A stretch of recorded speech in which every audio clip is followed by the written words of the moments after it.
I'm average height, I'm average IQ, I'm average in about everything you can imagine, right? But what I'm not average in is my standards anymore. What if the standard wasn't that you just kept the promises you made to yourself? But what if the standard was a little higher? And that standard of your life is, I keep the promises I make to myself and one more.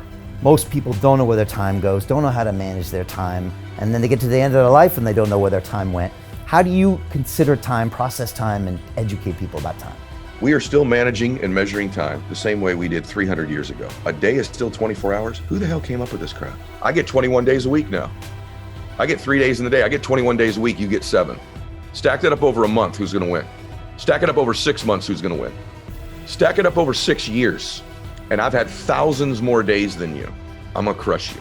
I believe you were born to do something great with your life. And I think maybe you've forgotten. And I'm here to remind you today that you were born to do something great with your life. And greatness doesn't mean you're worth hundreds of millions of dollars, although it can. Greatness means this, that you have a vision and imagination and a dream for your life, and your life ends up replicating it.